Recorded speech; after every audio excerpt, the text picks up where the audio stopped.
Alright, so it's been a little while, it's been a few days since we caught up with Dash, my boy. He's been doing this, he's got a little routine. We put him up in the crepe myrtle. He gets up the gumption to try to fly, and he flutters and sputters his way down to the ground. He's fine, it doesn't hurt him. Probably startles him a little bit, but he knew it was coming because he's jumping out. And then I've been doing my best, like a good hummingbird mom, to just let him sit there for a while. And he tries from the ground. He's still not quite there, and I don't know why. He's getting closer for sure. But not quite there. He's got at least 2 more red feathers have shown up on his throat. Now I don't know if they were tucked underneath some of his other feathers and I just didn't see it before. I just doubt that because we washed him, I washed him with a Q-tip, so I was looking at him very, very closely. And I think he's really just gotten more ruby feathers on his throat. But apparently I read up and his throat won't go fully red until he's made it through his first winter. So when he comes back next year, they remember where feeders are, so he'll be back here, which just melts my heart. And he'll have a fully red throat. And I'll be so proud of him. But baby steps. Ooh, look at him being smart. Nice try. It's probably not too delicious, probably not a lot to offer, but at least he's trying to drink out of flowers, which is great. It's not something that we practiced. So anyway, Dash, my boy, is doing very well. We switched him over to a diet of, I call it his protein shake. Put a little bit of egg yolk into his, like chicken egg yolk into his nectar, his, what was I doing? 1 cup of sugar to 2 cups of water.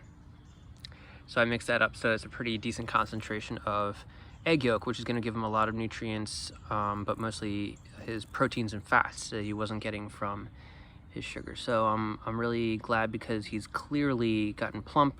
His colors are looking great. He's building up his oil again, which I think maybe that was partly what he was lacking. He needs the oil on his feathers. And there's a little gland near the base of his tail that secretes oil, and he uses his beak to rub it all around. He uses his feathers and even his little feet. Oh, see his tongue going? He just ate, so I don't know that he's hungry, but he does that too when he's thinking, thinking really hard. His little tongue comes out like Michael Jordan slam dunking. So clearly very healthy. Lately he will sit on my shoulder and just sputter and sputter and sputter. Just flap his wings as hard as he can, try to take off, and then he kisses me on the cheek. He's very affectionate. He's definitely bonded with me. He prefers to hang out with me, though I've been doing most of his feeding and most of his handling, so that makes sense. But he is very affectionate. He likes the kids, and he likes my wife a lot. She comes home from work, and that's the first thing she does is sits down with him and feeds him and talks to him. Way more affectionate than I thought a hummingbird could be, especially since they're solitary livers. They're very territorial. And this little guy, he's got a little family. It's gonna be hard to see him go, but I just want him to go. I want him to start flying and be happy and free, and maybe meet a little hummingbird girl. But mostly he needs to get to a safe place soon. Start migrating. Oh, big old swallowtail butterfly just ran up against my shed. So anyway, I think it's about time. He's struggled enough. I'm going to see. He has been perching less and less, so he doesn't particularly stand very well. They're not meant to. So if he falls, that's normal. He does it, and I let him flip himself. Come on, bud. There you go. Let him flip himself first. This part of getting strong, and his little feet are so small that a piece of grass is about the size of the perch that he requires, or a Q-tip. He perches perfectly on a Q-tip. So my finger is just way too big and slippery. See?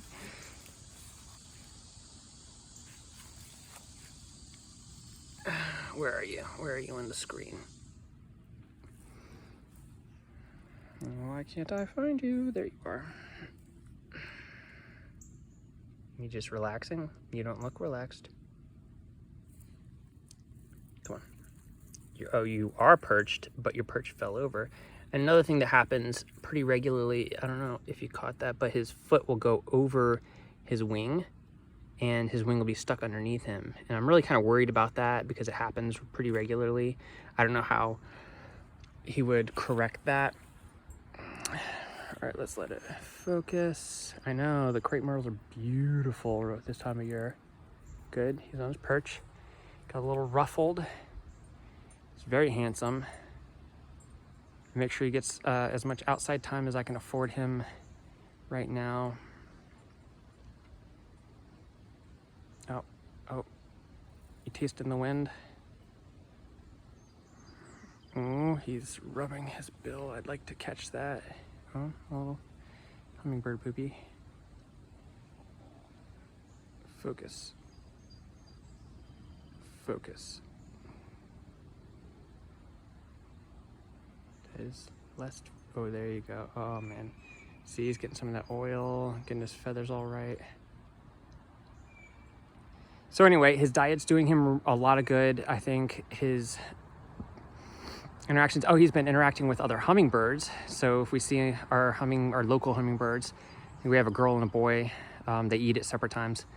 But if we see them out, then we try to get him to perch on our finger and take him out to the hummingbird feeder, which unfortunately doesn't have any perches on it. It's just the flowers. So they just buzz by, and he can't do that, obviously. So I let him perch on my finger by the feeder, and they come within a foot because they're so curious, and they want to know why a hummingbird is walking, and they want to know why he's sitting on me. And hopefully they might want to make friends too. But he's been looking for bugs too, which is great because he needs to do that on his own. So he's not relying on egg yolk nectar, because of course that's not gonna happen in nature. So anyway, this has got kind of long. Just wanted to show you how well he's doing. He's molting a lot less, though I found out that is normal this time of year. He's got another ruby feather. If you can see how blinged out his throat is. Come on, focus. Why is the neighbor's backyard focused and not the bird?